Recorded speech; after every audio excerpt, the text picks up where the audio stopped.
ሰላም እንዴት ናችሁ? በዛሬው ቪዲዮ ሁሉም ሴት ማወቅ ያለባትና በየሳምንቱ ማድረግ ያለባት የውበት አጠባበቅ ሚስጥሮችን እናያለን።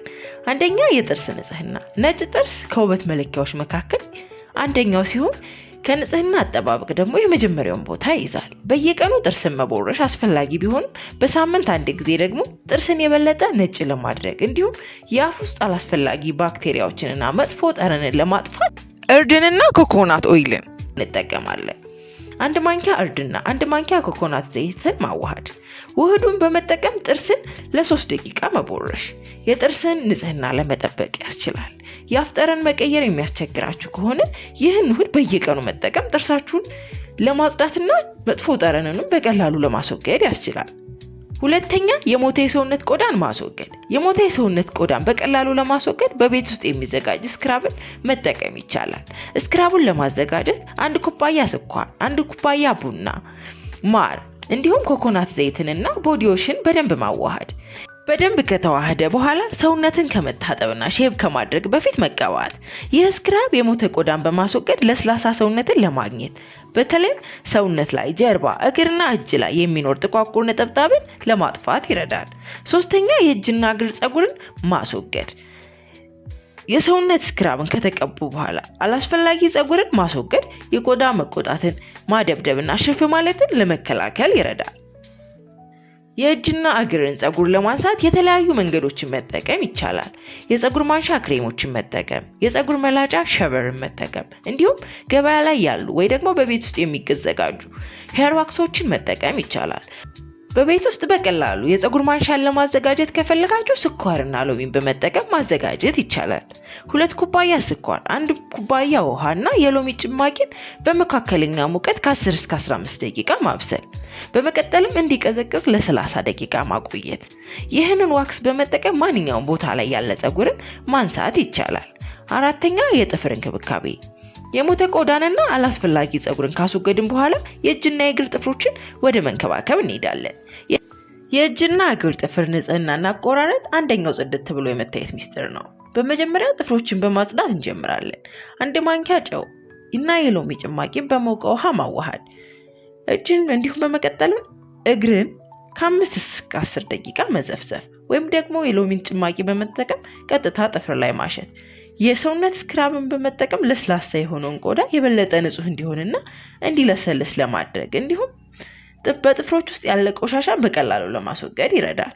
በንጹህና ለስላሳ ፎጣ ማድረግ። የእጅና የእግርን ጥፍር ንጹህ ካደረግን በኋላ አስተካክሎ መቁረጥና መሞረድ ያስፈልጋል። ይህ የበለጠ ውበትን ለመጨመር ያስችላል። ጥፍርን በምንፈልገው ልክ አስተካከለንና ከቆረጥን በኋላ የወይራ ዘይትንና ሎሚን በመጠቀም ማሳጅ ማድረግ። በተለይ ረጅምና ጠንካራ ጥፍሮችን የምትፈልጉ ከሆነ ይህን ማድረግ አስፈላጊ ነው። 5ኛ የብብት ስር ንጽህና። በተመሳሳይ ከሌሎች የሰውነት ክፍሎች በተለየ ንጽህና የሚያስፈልገው አካል በመሆኑ እንዲሁም የተለየ ትኩረትን የሚሻ ስለሆነ የብብት ስር ጠረን እንዲሁም መጥቆርን በቀላሉ የሚያጠፉ ማስኮችን በቤት ውስጥ እናዘጋጃለን። በመጀመሪያ የብብት ስር ላበትንና ጠረን የሚያስቸግራችሁ ከሆነ ሎሚን መጠቀም። ሎሚ በአንታይ ባክቴሪያል ባህሪ የበለጸገ በመሆኑ በቀላሉ የብብት ስርን ሽታ ለማጥፋት ይችላል። በመቀጠል የብብት ስር መጥቆርን ለማጥፋት የሚረዳ ማስክን እናዘጋጃለን። እርድና የሎሚ ጭማቂን በአንድ ላይ ማዋሃድ። ይህን ማስክ ተቀብቶ ለ15 ደቂቃ መቆየትና ለብ ባለ ውሃ መታጠብ። ይህ ማስክ በተደጋጋሚ መጠቀም የብብት ስር መጥቆርንና ቀለም መለያየትን ለማስተካከል ይረዳል። 6ኛ የጠቆረ ክርን፣ ጉልበትና አንገት እንክብካቤ። ብዙ ጊዜ ከሌላው የሰውነት ክፍል በተለየ አንገት፣ የክርንና የጉልበት አካባቢ ተለይቶ ይጠቁራል። ለዚህም በቤታችን ማስክን በማዘጋጀት መጠቀም እንችላለን። በተመሳሳይ እርድ፣ ሎሚና ማርን በመጠቀም ማስክን ማዘጋጀትና የጠቆረ አንገት፣ ክርንና ጉልበትን ተቀብቶ ለ15 ደቂቃ መቆየት። ከዛም ለብ ባለ ውሃ መታጠብ። ይህ ማስክ በየሳምንቱ በመጠቀም ለውጥን ለማግኘት ይቻላል። 7ኛ የፊት እንክብካቤ። በሳምንት አንድ ጊዜ ማድረግ ከሚያስፈልጉን የፊት እንክብካቤዎች መካከል የሞተ የፊት ቆዳን ማስወገድና ስቲም ማድረግ እንዲሁም ማለስለሻ ማስክን ወይ ደግሞ ሞይስቸራይዚንግ ማስክ ብለን የምንጠራቸውን መጠቀም ዋነኞቹ ናቸው። የፊት ስክራብን በቤት ውስጥ ለማዘጋጀት 2 ማንኪያ ስኳር፣ ኮኮናት ዘይትና ማር በአንድ ላይ ማዋሃድ ይቻላል። ይህን ውህድ ተቀብቶ ከ10 እስከ 15 ደቂቃ መቆየት የሞተ የፊት ቆዳን ማስወገድ ያስችለናል። ይህ ስክራብ ቀጥሎ ለምናደርገው የፊት እንክብካቤ ቆዳን ዝግጁ ከማድረጉ በተጨማሪ ለስላሳ የፊት ቆዳን ለማግኘት ይረዳል። በመቀጠል ፊትን ስቲም እናደርጋለን።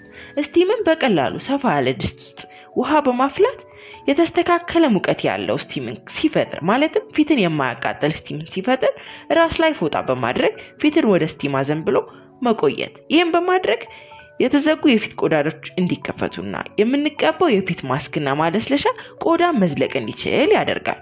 በመቀጠልም የፊት አይነትን መነሻ በማድረግ የፊት ማስክን በማዘጋጀት እንጠቀማለን። ለደረቅ የፊት ቆዳ የሬትና የማር ማስክን በማዘጋጀት መቀባት። ከ10 እስከ 15 ደቂቃ ፊት ላይ አቆይቶ በቀዝቃዛ ውሃ መታጠብ። ለወዛም ፊት ደግሞ 1 ማንኪያ እርድ፣ 1 ማንኪያ ማርና 1 ማንኪያ አርጎ ማስክን በማዘጋጀት መቀባት። ከ10 እስከ 15 ደቂቃ ቆይቶ ለብ ባለ ውሃ መታጠብ።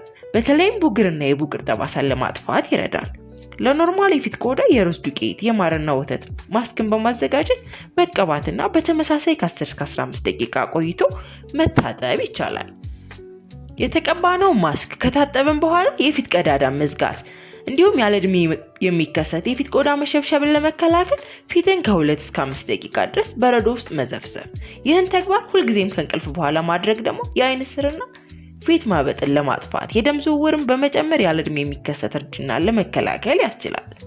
በመቀጠል ለፊት ቆዳችሁ የሚስማማ ማለስለሻ ሞይስቸራይዘርን አስከትሎም የፀሐይ መከላከያ መጠቀም። 8ኛ የከንፈር እንክብካቤ። የከንፈር መድረቅና መሰነጣጠቅ እንዲሁም መላት ውበትን የሚቀንስ ብቻ ሳይሆን ምቾትም የሚነሳ ነገር ነው። ለዚህም ነው በቤት ውስጥ ስክራቦችንና ማስኮችን በማዘጋጀት መጠቀም የሚቻለው። ማር፣ ስኳር እንዲሁም የኮኮናት ዘይት ስክራብን በመጠቀም የሞተ የከንፈር ቆዳን ማስወገድና ማለስለሻዎችን እንደ ቫዝሊንና ኮኮናት ኦይል መቀባት ለከንፈር ልስላሴና ውበትን ይሰጣል። 9ኛ የቅንድብ ቅርጽን ማስተካከል። የሚያምርና የሚስብ ፊት ውበት ሚስጥር መካከል አንደኛው የተስተካከለ የቅንድብ ቅርጽ ነው። ከፊታችን ቅርጽ ጋር የሚስማማ በሆነ መልኩ የቅንድብ ፀጉርን ማስተካከልና ማሳመር ይቻላል። 10ኛ የፀጉር እንክብካቤ። የፀጉር እንክብካቤ ሰፊ የሆነ ቪዲዮን የሚፈልግ ቢሆንም በአጭሩ ልናደርጋቸው የሚገቡ የሳምንታዊ የሆኑ የፀጉር እንክብካቤ ሩቲኖችን እናያለን። ከመታጠባችን በፊት ማስክ መጠቀም። ከፀጉራችን ፖሮሲቲ ጋር የሚስማሙ ማለትም ደረቅ ፀጉር ካለን ወዝን ሊሰጡ የሚችሉ እንደ አቮካዶ፣ እርጎ የመሳሰሉ ፀጉርን የሚያወዙ ማስኮችን መጠቀም። ወዛም ፀጉር ካለን ደግሞ እንደ ሩዝ፣ እንቁላል የመሳሰሉትን ማስኮችን በማዘጋጀት መጠቀምና ከ1 እስከ 2 ሰዓት አቆይቶ መታጠብ። ፀጉርን ከታጠቡ በኋላ የፀጉርን ቅባት ለብ ያለ ውሃ ውስጥ በማሞቅ በእርጥቡ ማሳጅ እያደረጉ የፀጉር ስርንና የፀጉር ቆዳ እንዲሁም የፀጉር ጫፍን ትኩረት በማድረግ መቀባት። ፀጉራችን በወፍራም ሹሩባ መስራትና በአየር እንዲደርቅ መተው። ይህም በማድረግ ለስላሳና ጠንካራ እድገቱ የተፋጠነ ፀጉርን ለማግኘት ይቻላል። አብራችሁኝ ስለቆያችሁ እጅጉን አመሰግናለሁ። በሚቀጥለው እንድሰራላችሁ የምትፈልጉት ነገር ካለ ኮሜንት አድርጉልኝ። በቀጣይ እስከምንገናኝ ሰላም ቆዩ።